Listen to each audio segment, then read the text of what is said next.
یہ خدمات ہیں جو کہ مریم نواز راحیل منیر کے ذریعے اپنے داماد کے ذریعے لے رہی تھیں، اور یہ فائدہ ہے جو مریم نواز اپنے داماد کو اپنے چچا کے ذریعے دینا چاہ رہی تھیں کہ ہندوستان سے ڈائریکٹ یہاں پہ جو ہے وہ چیز جو ہے وہ لے آئے۔ جو سگریٹ کی صنعت کا ہے اس میں تھوڑا سا آپ کو یاد کرانا چاہتا ہوں کہ میں نے بڑی بار یہ بات آپ کے سامنے رکھی کہ کس طرح سگریٹ کی صنعت کو یہ جو مریم اورنگزیب کے کہنے کے اوپر مراد دی گئی، اور کس طرح سے جو آئی ایم ایف کے کہنے کے باوجود انہوں نے سگریٹ انڈسٹری کو مراد دی۔ جو مریم اورنگزیب کے ہسبینڈ ہیں علی تاثیر، وہ اس وقت ایک بہت بڑی دنیا کی ٹبیکو کمپنی کے جو ریجن ہے اس کا وہ انچارج ہے، اور پہلے بھی پچھلی حکومت میں بھی ان کے سکینڈل آئے تھے کہ انہوں نے سگریٹ انڈسٹری کے لیے مراد لی، اور بڑے بڑے امیر لوگوں کے بڑے بڑے جو انفلوئنشل منسٹرز تھے ان کے بچوں کو پی ٹی سی ایل میں نوکریاں دی گئیں، پی ٹی سی میں نوکریاں دی گئیں، اور باقی جگہوں کے اوپر نوکریاں دی گئیں، جو ٹبیکو ہماری کمپنیز ہیں ان میں نوکریاں دی گئیں۔ اب یہاں پہ جو میں نے اسکینڈل آپ کے سامنے لے کے آیا تھا، میں نے بریک کیا تھا کہ کس طرح سے سگریٹ انڈسٹری کو اربوں روپے کی مراد دے کے دی مریم نے، اور یہاں پر اب یہ جو اسکینڈل ہے اس کو کنفرم کون کر رہا ہے؟ شہباز شریف وزیر اعظم جو ہیں وہ مریم نواز کو بتا رہے ہیں کہ کیسے مفتاح نے انڈیو فیورز دیں سگریٹ انڈسٹری کو۔ ذرا سنیے۔ یہ کیا کرتا ہے؟ یہ تو بہت مایوس کیا ہوا، اس کی شکایتیں ہر جگہ سے آ رہی ہیں۔ تو یہ دیکھا جاتا ہے جی آپ نے کی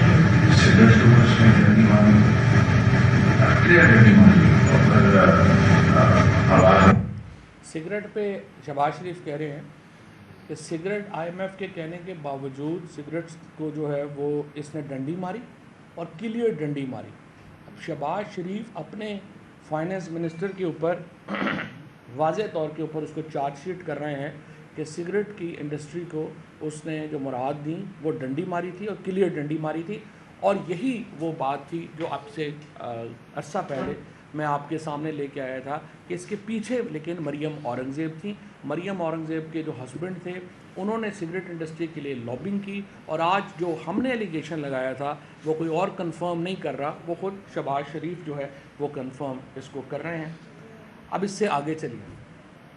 اب آگے کیا ہو رہا ہے؟ آگے مریم نواز شہباز شریف صاحب سے یہ التجا کر رہی ہیں کہ کسی طریقے سے جو ان کا داماد ہیں راحیل منیر ان کا نام ہے، کہ انہوں نے ایک اپنی جو فیکٹری کا پلانٹ، آدھا پلانٹ جو ہے وہ پاکستان میں انہوں نے مینیج کر لیا ہے، آدھا پلانٹ انڈیا سے جو ہے وہ آنا ہے۔ اچھا اب یاد رکھیے یہ وہی وقت تھا کہ جب بلاول بھٹو بھی اور مفتاح اسماعیل بھی اور حکومت بار بار آپ کے سامنے یہ لے کے آ رہی تھی کہ ہندوستان سے تجارت کھولنی چاہیے، اور ہندوستان سے اگر ہم تجارت نہیں کھولیں گے تو پتہ نہیں کیا ہو جائے گا، اور ہم تو لٹ گئے، مر گئے، برباد ہو گئے۔ اور ہم تحریک انصاف اس کی مخالفت کر رہی تھی کہ جب تک آپ کشمیریوں کے اوپر ایک کنسیشنز نہیں لیتے، آپ کیسے ہندوستان سے جو ہے وہ اس طرح تجارت جو ہے وہ کھول سکتے ہیں۔ لیکن اب ہمیں کہانی کا اصل رخ ہمیں پتہ چل رہا ہے، جب ہمیں یہ احساس ہوا ہے کہ جو ہندوستان سے تجارت تھی اس کے پیچھے کہانی کیا تھی،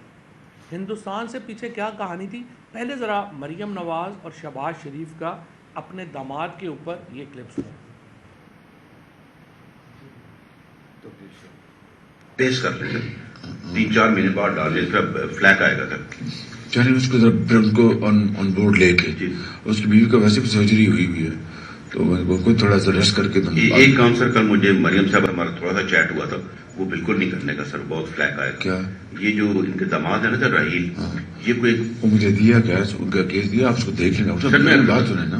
اس کا طریقہ ہے نا، مجھے رات بات کی تھی، ہیز آر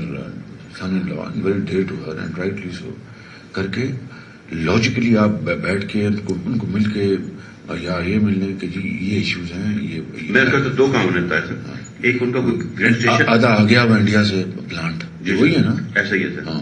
تو باقی آدھا رہ گیا ہوا ہے۔ سر ایشو یہ ہے کہ وہ پہلے جائے گا ای سی سی میں، پھر آئے گا کیبنٹ میں۔ اب پرائم منسٹر کے عزیز